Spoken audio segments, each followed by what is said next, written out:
हमनी के daily blog अब श्याम बाबू सिंह अपना चैनल में रहुआ लोग के स्वागत करतनी। सुबह पहर निकल गई से हम कार्तिक बाबू सामने हनुमान जी के मंदिर बा। बगल से बस रास्ता से जातनी तेजा सामने जैक नाम बा इनकर। फिर आगे बढ़नी सही गांव के हमारा रास्ता है। आज रहुआ लोग के अपना गांव के बारे में बताओ तनी। ये नौतन गांव है हमार, जहां हमार जन्म भूमि बा। ये सामने से निकलनी ये रोड NH 73 पर चढ़ी, जौन सिवान टू पटना के रोड बा। साइकिल से हमनी का सुबह के टाइम में दूध लेवे के पहिल का काम शुरुआत होला। पीठ पर बारन कार्तिक बाबू। अब मेन रोड पर NH 73 पर हम चढ़नी, जहां सामने रौरा नौतन के बोर्ड लागल बा। मेन रोड पर चढ़ गई नी। अब मेन रोड पर चढ़ के देखी नौतन के यही हमार बोर्ड बा। यही है सामने हमार गांव पड़ी। ये मुन्नू भैया के घर बा। हरा भरा हमनी के गांव में मन लगावे के ना पड़े, गांव में मन लाग जाला। यह NH 73 के रोड पकड़ के किनारे किनारे आगे बढ़नी। टाइलेंट कभी साइलेंट ना होके।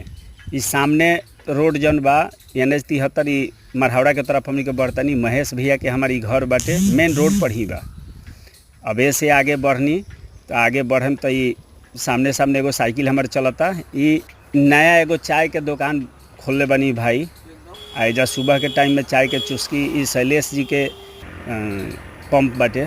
ई सामने बेवफा चाय वाला ही बानी। यहाँ के इहों के बढ़िया चाय बना के पिलावे नी। बेवफा चाय ढाबा बा। यहाँ के भी बहुत अच्छा हाथ से चाय बनेला, लिट्टी बनेला एजा। यहाँ से मुलाकात भल। बस थोड़ा सा और आगे बढ़नी तो सामने हमार हनुमान जी के और शिव जी के जोधौली शिव मंदिर बाटे एजा।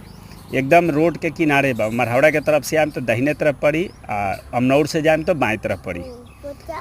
ये गांव सामूहिक मंदिर बाई एजा। अब की बार सावन में जन बीतल है एजा कांवड़िया भाई लोग के रहे खातिर व्यवस्था एजा कल गल। पीछे बहुत अच्छा व्यवस्था। अब हम फाइनली आगे बढ़ के यानी जहाँ से हमार दूध लियाला ये कनपुरा के तरफ ही बस जाता पटना के तरफ। ये गिरी जी बानी भेटनी। का हाल बबुआ? सब ठीक बा।